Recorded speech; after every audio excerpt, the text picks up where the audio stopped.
ओम नमस्ते दोस्तों।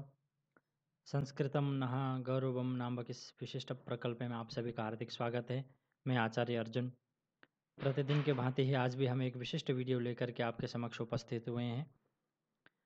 हमारी श्रृंखला चल रही है ब्राह्मण साहित्य की, जो कि एनटीए यूजीसी द्वारा आयोजित नेट के एग्ज़ाम में ब्राह्मण साहित्य का सामान्य अध्ययन को संलग्न किया गया है। तो उसी क्रम में आज हम कल की कक्षा में हमने ब्राह्मण साहित्य के परिचयात्मक अध्ययन किया था, जो कि संपूर्ण रूप से ब्राह्मण साहित्य के बारे में ब्राह्मण क्या है और किन किन वेदों के कौन कौन से ब्राह्मण ग्रंथ उपलब्ध होते हैं अथवा हैं अभी, तो उनके बारे में हमने चर्चा की थी। तो आज एक एक ब्राह्मणों को लेकर के हम आगे विचार करते हैं। तो आज की कक्षा को प्रारंभ करते हैं। ऐतरेय ब्राह्मण ऋग्वेद का प्रथम ब्राह्मण और सर्व प्रमुख ब्राह्मण ऐतरेय ब्राह्मण, उसके बारे में आप पढ़ते हैं। ये कहते हैं कि ऐतरेय ब्राह्मण ऋग्वेद की शाकल शाखा से संबद्ध है। ऐतरेय ब्राह्मण ये बहुत इंपॉर्टेंट है, आप इसको देख सकते हैं। शाकल शाखा किस शाखा से? ऋग्वेद के 5 शाखाएं हैं। अभी 5 शाखा जो चरण व्यूह के अनुसार 5 शाखा और 21 शाखाएं होती हैं। पतंजलि के अनुसार महाभाष्य में एकविंशतितः बाहुरिच्यम इस प्रकार से आता है। तो 21 शाखा है पतंजलि के अनुसार और चरण व्यूह के अनुसार 5 शाखा है: शाकल, बाष्कल, आशोलन, सांख्यायन और मांडुकायन। तो उसी का जो शाकल शाखा है जो अभी उपलब्ध भी होता है, तो उसी शाखा से संबद्ध है ऐतरेय ब्राह्मण। 5 शाखाओं में से केवल अभी शाकल शाखा ही उपलब्ध है ऋग्वेद की, तो उसी शाखा से संबद्ध है ऐतरेय ब्राह्मण। तो ऐतरेय ब्राह्मण ऋग्वेद की का प्रधान ब्राह्मण है। तो ये प्रमुख ब्राह्मण है। और भी ब्राह्मण है इसके, और एक और ब्राह्मण है जो कि अभी उपलब्ध होता है, जो कि कौशत्य की सांख्यायन ब्राह्मण बोलते हैं, जो कि सांख्यायन शाखा से संबद्ध है। तो वह भी है, परंतु ऐतरेय ब्राह्मण प्रमुख ब्राह्मण है उसी का, ऋग्वेद का। तो ऐतरेय ब्राह्मण के रचयिता महिदास ऐतरेय हैं। तो ऐतरेय एक ऋषि हैं, तो उन्हीं के द्वारा रचित होने के कारण इस ब्राह्मण का नाम ऐतरेय पड़ा है। तो उनका नाम है महिदास ऐतरेय। आपसे ये प्रश्न पूछे जा सकते हैं, तो इसलिए आपको ये याद रखना है। तो महिदास ऐतरेय हैं ऐतरेय ब्राह्मण के रचयिता। ऐतरेय ब्राह्मण में 40 अध्याय हैं। तो ये अध्याय हैं, 40 अध्याय इसमें हैं। ऐतरेय ब्राह्मण में 40 अध्याय हैं। प्रत्येक 5 अध्यायों के समूह को पंजिका कहते हैं। 5 अध्याय इसलिए उसका नाम पंजिका है। तो प्रत्येक 5 अध्यायों को पंजिका कहते हैं। और इस ब्राह्मण में कुल 8 पंजिका है, सॉरी 8 पंजिका हैं। तो 8 पंचे 40, तो इस प्रकार से 40 अध्याय होते हैं।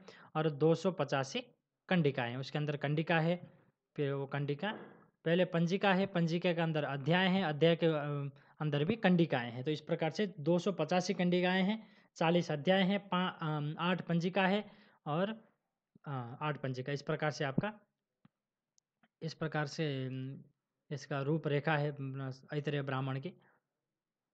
आगे देखते हैं। इस ब्राह्मण का मुख्य विषय होत्र कर्म ऋतु ऋचाओं के विनियोग का निरूपण है। मतलब होत्र कर्म और ऋचाओं के विनियोग का निरूपण करना है, इस ब्राह्मण का मुख्य विषय है। तो आगे चलते हैं। इस ब्राह्मण में सोमयाग का विस्तृत विवेचन है।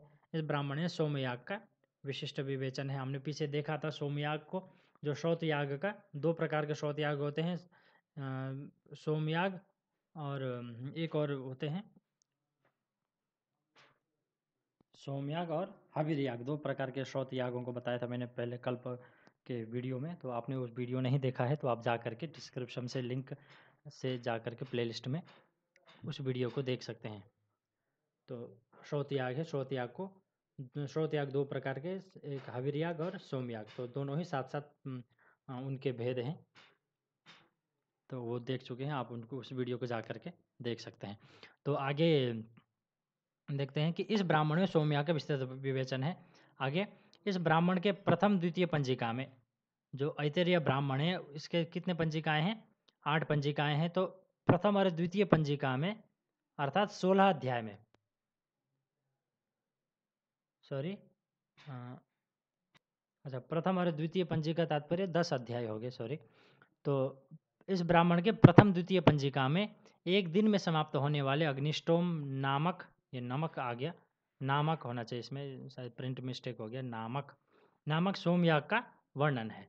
जो कि प्रथम और द्वितीय पंजिका में एक दिन में समाप्त होने वाले अग्निष्टोम नामक सोमयाग का वर्णन है। सोमयाग 7 प्रकार के सोमयाग होते हैं। तो उनमें से अग्निष्टोम, अत्यग्निष्टोम, उक्थ्य, षोडशी वाजपेय, अतिरात्र और आप्तोरियाम, इस प्रकार के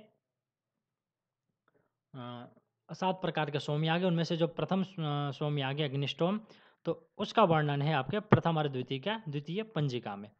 और उसी प्रकार से तृतीय चतुर्थ पंजिका में 3 सवनों की विधियों के साथ अग्निहोत्र का प्रयोग बतलाया गया है। कहते हैं तृतीय और चतुर्थ पंजिका में 3 सवन होते हैं, प्रातः सवन, माध्याह्न दिन सवन और तृतीय सवन।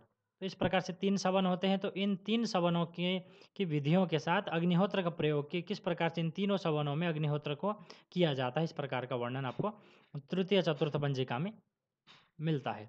सोमयाग के भेद उक्त षोडश अतिरात्र का भी संक्षेप में वर्णन है। तो तृतीय चतुर्थ पंजिका में ही सोमयाग के अन्य जो भेद 7 भेद अभी मैंने आपको बताया था सोमयाग के, अग्निष्टोम, अत्यग्निष्टोम, उक्थ्य, षोडशी, वाजपेय, अतिरात्र और आप्तोरियाम, ये बहुत इंपॉर्टेंट है। आप इसको कल्प के वीडियो में जाकर के आप देख सकते हैं, वहाँ पर मैंने विस्तार से इसको बताया हुआ है। तो आप वहाँ पर उस वीडियो में जा कर के देख सकते हैं। तो सोमयाग के 7 भेद हैं, अग्निष्टोम, अत्यग्निष्टोम, उक्थ्य, षोडशी, वाजपेय, अतिरात्र और आप्तोरियाम। तो उनमें से उक्थ्य, षोडशी और अतिरात्र का भी संक्षिप्त में वर्णन, ये 3 सोमयागों का भी उसमें संक्षिप्त में वर्णन है, संक्षेप में। तो पंचम पंजिका में द्वादशाह यागों का वर्णन है। द्वादशाह यागों का वर्णन है पंचम पंजिका में। 5वें जो पंजिका है उसमें द्वादशाह एक याग विशेष है, जो कि 12 दिन के लिए होता हुआ शायद। तो द्वादशाह यागों का उसमें वर्णन मिलता है पंचम पंजिका में। आपको एज इट इज़ याद रखना है किस पंजिका में किन किन का वर्णन है। तो आपके परीक्षा में पूछे जा सकते हैं सामान्य अध्ययन में। तो षष्ठ पंजिका में सप्ताहों तक चलने वाले यागों का वर्णन है। जो छठे जो पंजिका है उसमें 1 सप्ताह तक, मतलब 7 दिनों तक चलने वाले यागों का वर्णन है। और होता तथा उसके सहायकों का भी वर्णन है। होता है, उसके जो सहायक गण होते हैं उनका भी इसमें वर्णन है। तो आगे देखते हैं। ये जो होता है ये ऋग्वेद से संबंधित होता है। होता और उसके जो सहायक गण होते हैं वे मैत्रा, वरुण, अच्छावक और ग्रावस्तुत, इसके सहायक गण हैं। तो इनका भी इसमें वर्णन है। तो आपको ये भी याद रखना है होता के सहायक गण कौन कौन से हैं। मैत्रा, वरुण, अच्छावक और ग्रावस्तुत, ये 3 इसके सहायक गण हैं। तो आगे चलते हैं। सप्तम पंजिका में, ये षष्ठ पंजिका में था और इसी प्रकार से जो सप्तम पंजिका है उसमें राजसूय यज्ञ का विवेचन है। राजसूय यज्ञ जो क्षत्रियों के द्वारा किया जाता है, राजसूय यज्ञ, उसमें उसका इसमें सप्तम पंजिका में विवेचन है। तो इसी क्रम में राजसूय यज्ञ के विवेचन के क्रम में ही अभिषिक्त राजा, जो कि राजसूय यज्ञ करने के लिए अभिषिक्त हुआ जो राजा है, उसको सुनाने के लिए, राजा को सुनाने के लिए सुनाशेप की आख्यान पूरे 33वें अध्याय में दिया गया है। जो 33वें अध्याय है सुनाशेप आख्यान, 33वें अध्याय में ऐतरेय ब्राह्मण के 33वें अध्याय में सुनाशेप आख्यान है, जो कि राजसूय यज्ञ में जो अभिषिक्त राजा है उसको सुनाने के लिए सुनाशेप आख्यान को इसमें रखा गया है। तो सुनाशेप आख्यान ऐतरेय ब्राह्मण के 33वें अध्याय में है। तो आपको ये याद रखना है कि ये बार बार पूछा जाता है। और ये सुनाशेप आख्यान पर्टिकुलर एक अलग से आख्यानों में भी आपको ये आपके NTA UGC नेट द्वारा आयोजित परीक्षा में ये संलग्न किया है। सुनाशेप के आख्यान भी, सुनाशेप आख्यान है, वांगमनस आख्यान इत्यादि आख्यान लगे हुए हैं। तो सुनाशेप आख्यान को अभी हम देखेंगे, थोड़ा आगे इसी वीडियो में विचार करेंगे।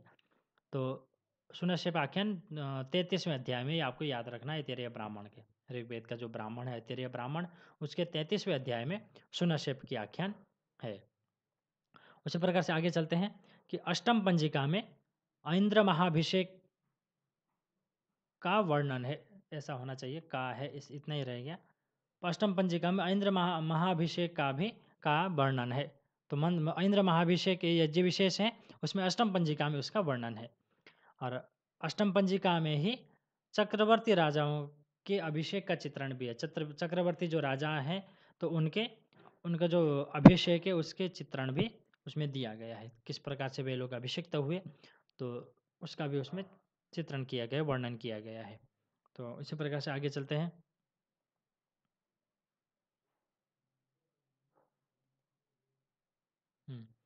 ये कहते हैं कि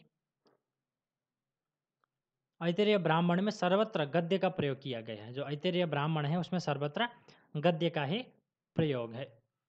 परंतु आगे शुनाक्षेप आदि आख्यानों में पद्य का भी प्रयोग प्राप्त होता है। तो शुनाक्षेप इत्यादि आख्यान है, उसमें पद्य है, मंत्र हैं, परंतु अन्यत्र गद्य का प्रयोग हुआ है।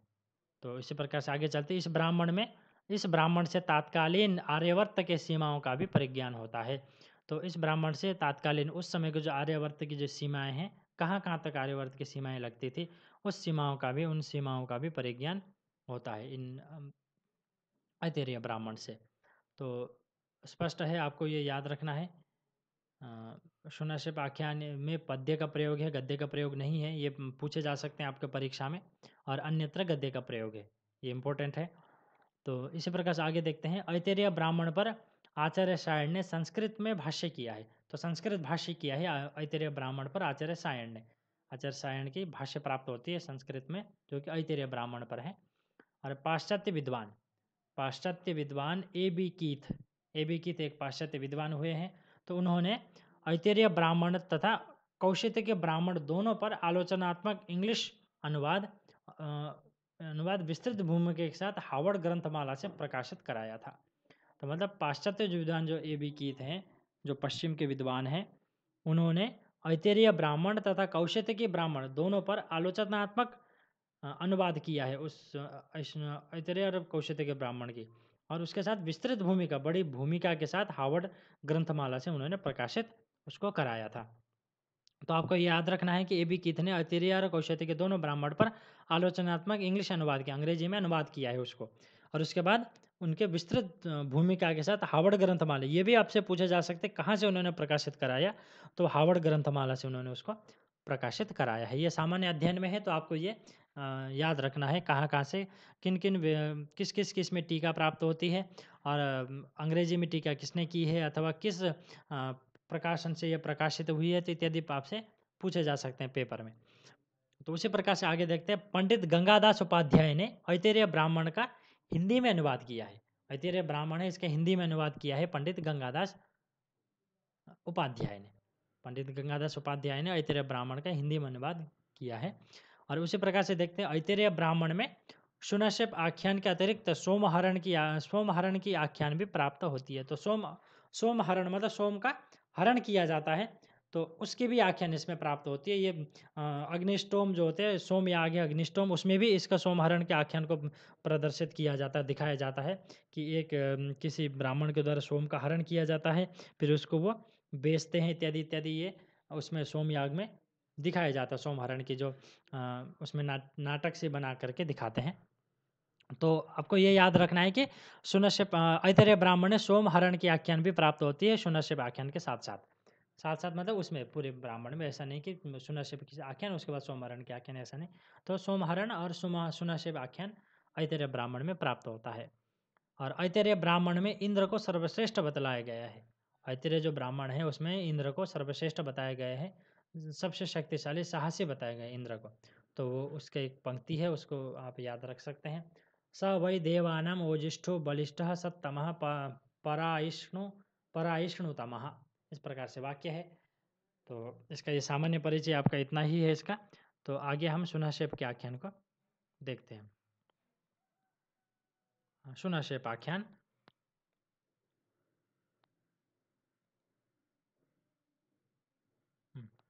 तो शुनश्यप आख्यान है, तो इस प्रकार से आप इसको ध्यान से देखेंगे, और इसमें ये कहानी है एक प्रकार से, तो आपको ये कहानी के रूप में याद हो जाएगा। तो कहानी ही है ये, पॉइंट पॉइंट में दे करके मैंने यहाँ पे लिखा हुआ है। तो कहते हैं कि ऐतरेय ब्राह्मण में शुनश्यप की आख्यान अनेक दृष्टियों से पठनीय है। तो ऐतरेय ब्राह्मण है, शुनश्यप की आख्यान अनेक दृष्टियों से उसमें पठनीय है। तो ऐतरेय ब्राह्मण में शुनश्यप की आख्यान प्राप्त होती है, आपको याद रखना है। तो ऐतरेय ब्राह्मण के 33वें अध्याय में शुनश्यप की आख्यान है। तो ऐतरेय ब्राह्मण के जो 33वें अध्याय हैं, सप्तम पंजिका में, आपको ये भी याद रखना है कि किस पंजिका में है, तो सप्तम पंजिका में, और अध्याय 33वें अध्याय, पूरी जो अध्याय है ये केवल शुनश्यप आख्यान से ही भरा हुआ है। तो आगे देखते हैं। शुनश्यप ऋग्वेद के प्रथम मंडल के अनेक सूक्तों के दृष्टा ऋषि भी हैं। तो शुनश्यप एक ऋषि भी हैं जो कि वरुण सूक्तों के देवता है, जो वरुण सूक्त के देवता हैं ये। तो अनेक सूक्तों के दृष्टा ऋषि भी हैं। इक्ष्वाकु वंशीय राजा हरिश्चंद्र के कोई संतान नहीं थी। तो हरिश्चंद्र के कोई भी संतान नहीं थी। तो नारद के उपदेश से उन्होंने वरुण के पास जाकर व्रत लिया कि यदि मेरे पुत्र होगा तो उसे मैं वरुण देव को समर्पित कर दूंगा। तो जब सुनाशेप के जो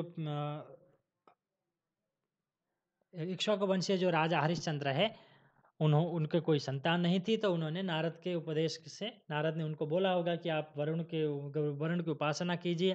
तो वरुण की उपासना की और वरुण देव के पास जाकर व्रत लिया कि मेरे पुत्र यदि होगा तो मैं आपको वरुण देव को समर्पित कर दूंगा, अर्थात उसकी बलि वरुण को दे दूंगा। इस प्रकार से उन्होंने प्रतिज्ञा की और उसी के चलते उसके घर में पुत्र उत्पन्न हुआ।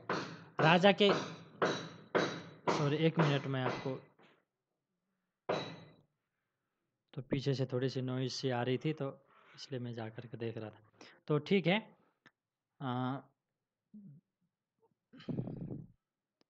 तो वरुण देव को समर्पित कर दूंगे, इस प्रकार से उन्होंने बोला था। तो तृतीय पॉइंट को देखते हैं। राजा के घर एक पुत्र उत्पन्न हुआ जिसका उन्होंने रोहित नाम रखा, जिसका नाम रोहित था। तो राजा के घर में एक पुत्र उत्पन्न हुआ जो कि वरुण देव की कृपा से उन घर में उनके पुत्र उत्पन्न हुआ, उनका नाम रोहित था। किंतु राजा बलि देने के लिए उसे उपयुक्त उपयुक्त न समझ व्रत को टालता गया। मतलब राजा उनसे कहने लगे कि भाई अभी तो वरुण रोहित बड़ा छोटा है, तो अभी इसको बलि देंगे कैसे देंगे, तो थोड़ा बड़ा होने होने दो। इस प्रकार से थोड़ा और बड़ा हो गया तो फिर बोलते हैं कि अभी इसको उपनयन होने दो, इसके विवाह होने दो, इत्यादि बहुत सारी बातें कह कर करके उस जो व्रत है, उन्होंने जो व्रत लिया था वरुण को समर्पित करने का, तो उसको टालते जाते हैं, उनका जो बलि है उसको टालते जाते हैं। तो इस प्रकार से रोहित प्रौढ़ावस्था को प्राप्त हो जाते हैं, रोहित प्रौढ़ हो जाते हैं, युवावस्था भी हो गई, उनके विवाह इत्यादि भी हो गया, उसके बाद वे प्रौढ़ हो जाते हैं और अंत में राजा पुत्र को बलि देने के लिए तैयार हो गया। तो अंत में हरिश्चंद्र है अपने पुत्र का बलि देने के लिए तैयार हो जाते हैं, किंतु अवसर पा करके रोहित अपने घर से भाग जाते हैं। अपने जब बलि देने लगेगा कोई अपनी, तो वो घर से निकलेगा ही। तो अवसर पाकर रोहित अपने घर से भाग जाता है और जंगलों में इधर उधर भटकता रहता है। इसी बीच राजा को वरुण के शाप से जलोदर रोग हो जाता है। जो राजा हरिश्चंद्र है उनको जलोदर रोग हो जाता है, क्योंकि वरुण जल के देवता हैं, तो इसलिए उनको जलोदर रोग हो जाता है। पेट में पानी भर जाता है, इस प्रकार का कोई रोग होता है, तो वो रोग से ग्रस्त हो जाते हैं राजा हरिश्चंद्र। तो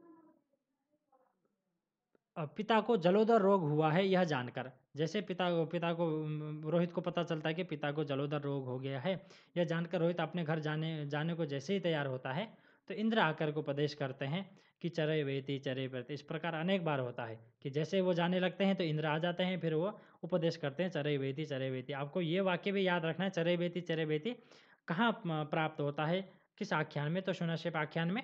और किसके द्वारा कहा जाता है, इंद्र के द्वारा। और किसके प्रति कहा जाता है, तो रोहित के प्रति। और किस समय कि जब जैसे ही वो अपने घर को जाना चाहते हैं, अपने पिता के पास जलोदर रोग हो गया है पिता को, तो उनके पास जाना चाहते हैं, तो इंद्र आकर के उनको उपदेश करते हैं कि चरे वेति आप चलते रहो। इस प्रकार से उनको उपदेश करते हैं।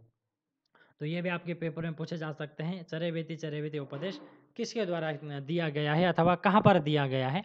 तो ये शुनश्यप आख्यान में है और ऐतरेय ब्राह्मण में है और 33वें अध्याय में है, सप्तम पंजिका में है। ये सब चीज़ें आपको याद रखनी है। और अंत में रोहित अपने घर लौट आता है। लौटते समय मार्ग में अजिगर्त नामक ब्राह्मण मिलते हैं मार्ग में। और रोहित उनके पास जाकर के, अजिगर्त के पास जाकर के उसके मध्यम पुत्र शुनश्यप को 100 गाय दे करके खरीद लेता है।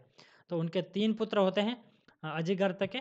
तो तीनों पुत्रों में से जो ज्येष्ठ पुत्र है वो तो अपने पिता को प्रिय होता है, जो छोटा पुत्र होता है वो माँ को प्रिय होता है, और बीच वाला जो मझला पुत्र होता है शुनश्यप, वो बेचारा बीच में रह जाता है और उसको वो रोहित 100 गाय दे करके खरीद लेता है, क्योंकि उसको अपने स्थान पर बलि देने के लिए शुनश्यप को वो खरीद लेते हैं। तो शुनश्यप का पिता अपने पुत्र के बलि देने के लिए तैयार हो जाता है। शुनश्यप के जो पिता है अपने पुत्र को बलि देने के लिए, मतलब अजिगर्त जो ब्राह्मण है वो अपने पुत्र का बलि देने के लिए तैयार हो जाता है। किसके स्थान पर, रोहित के स्थान पर। और शुनश्यप को यूप से बांध देते हैं, एक यूप होता है उसमें बांध देते हैं शुनश्यप को। किंतु शुनश्यप ऐसे अवसर पर देवताओं की स्तुति करता है। जैसे शुनश्यप को बांध देते हैं तो उसके बाद वो देवताओं की स्तुति करने लगता है। महर्षि विश्वामित्र इसकी कहानी में महर्षि विश्वामित्र शुनश्यप से कहते हैं कि आप देवताओं की स्तुति कीजिए। तो अनेक प्रकार से अनेक मंत्रों के द्वारा देवताओं की स्तुति करता है। जैसे जैसे स्तुति करता गया वैसे वैसे वरुण का पास टूटता गया और महाराजा हरिश्चंद्र का रोग भी घटता गया। जैसे जैसे वो स्तुति करता है देवताओं की, तो शून्यशेप की स्तुति के द्वारा तो वो छूट जाते हैं, उनको उनका जो पास है, उनको जो बंधन है वो छूट जाता है और हरिश्चंद्र भी जलोदर रोग से मुक्त हो जाते हैं। अंत में शून्यशेप पाश मुक्त हो गया और राजा भी रोग मुक्त हो गया। तो मतलब अंत में शून्यशेप पाश मुक्त भी हो जाते हैं, राजा रोग मुक्त भी हो जाते हैं। और अंत में शून्यशेप ने अपने लोभी पिता को छोड़ दिया और विश्वामित्र ने उसे दत्तक पुत्र के रूप में स्वीकार किया, क्योंकि शून्यशेप को बताने वाले महर्षि विश्वामित्र ही होते हैं। वे कहते हैं कि आपका बलि चढ़ने वाला है, इसलिए आप देवताओं की स्तुति करो, उनसे देवताओं की स्तुति करने से आप इस बलि कर्म से बच जाएंगे, आपका बलि नहीं चढ़ाया जाएगा, आप आश्रम बंधन मुक्त हो जाएंगे। इस प्रकार से उपदेश करते हैं विश्वामित्र जी। तो इसी से वह देवताओं की स्तुति करते हैं। यही जो स्तुति है, यही सूक्त के रूप में है, ऋग्वेद के वरुण सूक्त के रूप में उन्हीं की स्तुति वो करते हैं। तो इस प्रकार से शून्यशेप आख्यान है, आप इसको देख सकते हैं। कुल मिला के ऐसा है कि शून्यशेप आख्यान जो राजा हरिश्चंद्र उनके पुत्र नहीं होता तो वो वरुण की कृपा से उनके घर में पुत्र उत्पन्न होता है और उसके बलि देने के लिए वो वचनबद्ध होते हैं। उसके बाद बलि देने का उनका मन नहीं करता पुत्र मोह के कारण, और उसके बाद वो जैसे ही वो पुत्र का बलि देने लगते हैं, तैयार होते हैं, तो पुत्र अपने जंगल में भाग जाता है। वो जैसे भागते हैं तो उनको जलोदर रोग हो जाता है। जलोदर रोग से छूटने के लिए जैसे पुत्र को पता लगता है कि पिता को जलोदर रोग हो गया, तो वो आना चाहते हैं, परंतु इंद्र के द्वारा उपदेश मिलता है कि चरे वेती। इस प्रकार अनेक बार होता है और अंत में रोहित अपने घर लौटते हैं। घर लौटते वक्त अजीगर्त नामक ब्राह्मण उनको मिलते हैं। उसके बाद उनके जो मध्यम पुत्र है शून्यशेप, उनको 100 गाय दे करके खरीद लेते हैं और शून्यशेप की बलि देने लगते हैं। तो उसी समय विश्वामित्र उनको बोलते हैं कि देवताओं की स्तुति करो। तो देवताओं की स्तुति करते हैं शून्यशेप। तो उसके बाद शून्यशेप पाश मुक्त हो जाते हैं और राजा हरिश्चंद्र भी रोग मुक्त हो जाते हैं जलोदर के। और इस प्रकार से और विश्वामित्र उनको अपने पुत्र के रूप में, दत्तक पुत्र के रूप में स्वीकार करते हैं। इस प्रकार की ये कहानी है, तो आप ये याद रख सकते हैं। और इसका 33वें अध्याय ऐतरेय ब्राह्मण के 33वें अध्याय और सप्तम पंजिका में है, तो ये आपको याद रखना है। तो इतना ही ये कहानी है, आगे चलते हैं इसी प्रकार से। यहाँ तक आपका ऐतरेय ब्राह्मण समाप्त हुआ, सामान्य अध्ययन और शून्यशेप आख्यान भी साथ साथ में मैंने इसी में करा दिया है। तो आगे हम कौशिक के ब्राह्मण, जो ऋग्वेद का ही द्वितीय ब्राह्मण है कौशिक के ब्राह्मण, उसके बारे में देखते हैं। तो ऋग्वेद का यह द्वितीय ब्राह्मण है। कौशिक की जो ब्राह्मण है ऋग्वेद का द्वितीय ब्राह्मण है। इस ब्राह्मण का जो अपर नाम है सांख्यायन ब्राह्मण भी है। इस ब्राह्मण को कौशिक के ब्राह्मण को सांख्यायन ब्राह्मण भी कहते हैं। ऋग्वेद के ये द्वितीय ब्राह्मण है। प्रथम ब्राह्मण ऐतरेय ब्राह्मण है, जो प्रमुख ब्राह्मण है, और जो द्वितीय ब्राह्मण है वो सांख्यायन अर्थात कौशिक ब्राह्मण है। यह ब्राह्मण ऋग्वेद के सांख्यायन शाखा से संबद्ध है। सांख्यायन शाखा है, उसी से संबद्ध ये ब्राह्मण है। सांख्यायन, तभी इसका नाम सांख्यायन पड़ा हुआ है, सांख्यायन शाखा से संबद्ध होने के कारण। कौशिक के ब्राह्मण का प्रथम संपादन 1887 में लिंडनर ने किया। जो प्रथम जो संपादन है 1887 में, जो पाश्चात्य ये विद्वान हैं लिंडनर, उन्होंने प्रथम संपादन इन्होंने करवाया 1887 में। इस ब्राह्मण का 1920 में ए बी कीथ ने अंग्रेजी अनुवाद तथा प्रकाशित किया। अभी पीछे हम ऐतरेय ब्राह्मण में पढ़ रहे थे कि ए बी कीथ ने ऐतरेय ब्राह्मण और कौशिक के ब्राह्मण दोनों के ऊपर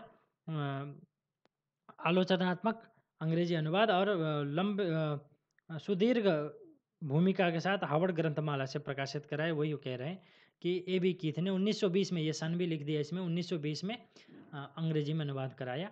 और 1911 में गुलाब राय द्वारा संपादित कौशिक के ब्राह्मण आनंद आश्रम पुणे से प्रकाशित हो चुका था। मतलब 1900, इसको द्वितीय बोलते हैं, परंतु उससे पहले ए बी कीथ ने प्रथम संपादन तो लिंडनर ने किया और द्वितीय संपादन कीथ ने किया, ऐसा कहते हैं। परंतु 1911 में ही गुलाब राय द्वारा संपादित कौशिक के ब्राह्मण आनंद आश्रम पुणे से प्रकाशित हो चुका था। उसके बाद ही ए बी कीथ ने किया है। इस प्रकार से तो प्रथम 6 अध्यायों में, इसमें इस ब्राह्मण में 30 अध्याय हैं। कौशिक के ब्राह्मण में 30 अध्याय हैं और ऐतरेय ब्राह्मण में 40 अध्याय हैं। तो आपको ये याद रखना है, 30 और 40 इस प्रकार से है। तो इस ब्राह्मण में 30 अध्याय हैं। प्रत्येक अध्याय खंडों में विभक्त है। जो प्रत्येक अध्याय किसमें विभक्त है? खंडों में। और इस ब्राह्मण में 226 खंड हैं। तो प्रथम 6 अध्यायों में अग्न्याधान, अग्निहोत्र, दर्श पौर्णमास, इष्टि तथा ऋतुयाग का निरूपण है। प्रथम जो 6 अध्याय हैं उनमें अग्न्याधान, अग्निहोत्र, दर्श पौर्णमास, इष्टि तथा ऋतुयाग का वर्णन है, निरूपण है। और 7 से लेकर 30 तक इतर ब्राह्मण के समान ही सोमयाग का वर्णन है। इसमें भी सोमयाग का ही वर्णन है 7 से लेकर के 30 तक। इस ब्राह्मण के प्रमुख प्रवक्ता ऋषि कौशितकी थे, इसलिए इसका नाम कौशितकी पड़ा हुआ। और सांख्यायन शाखा से संबद्ध है, इसलिए इसका नाम सांख्यायन भी पड़ा हुआ। 2 नाम इसलिए है क्योंकि इसका जो प्रवक्ता ऋषि हैं कौशितकी हैं और शाखा से संबद्ध है ये सांख्यायन शाखा, जो ऋग्वेद के 5 शाखाओं में से एक सांख्यायन शाखा है। शाकल, बाष्कल, आशुलायन, सांख्यायन और मांडुकायन, उसमें जो सांख्यायन शाखा है उसी से संबद्ध है ये कौशितकी ब्राह्मण है। तो इस ब्राह्मण में विष्णु को सर्वोच्च बताया गया है। जो ये ब्राह्मण है कौशितकी ब्राह्मण, इसमें विष्णु देवताओं को सर्वोच्च बताया गया है। तो इसके लिए पंक्ति है, इसमें अनेक पंक्तियां हैं, तो 1-2 पंक्ति मैंने इसमें लिख दिया है। तो वो कहते हैं कि अग्नि खरार्ध्य विष्णु परार्ध्य, इस प्रकार से अग्निर्वै देवानाम अवमः विष्णु परमः, अग्नि देवताओं से में अवम है परंतु विष्णु परम है। यज्ञो वै विष्णु इत्यादि इत्यादि, इसमें अनेक वाक्य हैं जो कि विष्णु को सर्वोच्च बताया गया है। और इस ब्राह्मण में मांस भक्षण के प्रति घृणा दिखाया गया है। जो ये ब्राह्मण है उसमें मांस भक्षण के प्रति घृणा दिखाया गया है। वाक्य भी है, अमुष्मिन लोके पशवः मनुष्यान अश्नन्ति। तो अमुष्मिन लोके मतलब परलोक में पशु मनुष्यों को खाते हैं, क्योंकि इस लोक में मनुष्य पशुओं को खाते हैं, तात्पर्य मांस भक्षण करते हैं। तो वही जो पशु है स्वर्ग में जा करके, परलोक में जा करके उन मनुष्यों को वे पशु खाने लगते हैं। तो इस प्रकार का ये मांस भक्षण के प्रति घृणा दिखाया गया है। तो इतना ही है कौशितकी के सामान्य अध्ययन। तो आपका आज ऋग्वेद के ब्राह्मणों का अध्ययन आज पूर्ण हुआ। तो आप सभी का बहुत बहुत धन्यवाद। आपको ये अच्छी प्रकार से इसको तैयारी करना है, आपके पेपर में ये किसी भी प्रकार से पूछे जा सकते हैं। और जैसे हम आगे MCQs को तैयार करेंगे तो इनमें किस प्रकार से प्रश्न बनेंगे वो भी हम आपको इसमें दिखाएंगे। तो आप सभी का बहुत बहुत धन्यवाद। और जैसे ये ब्राह्मणों का जो क्रम है, सभी वेदों के ब्राह्मणों का क्रम समाप्त होता है, उसके बाद इसकी PDF है मैं आपको उपलब्ध करा दूंगा। तब तक के लिए आप सभी अपने अपने घरों में सुरक्षित रहें। आप सभी का बहुत बहुत धन्यवाद। ओम शांति शांति शांति।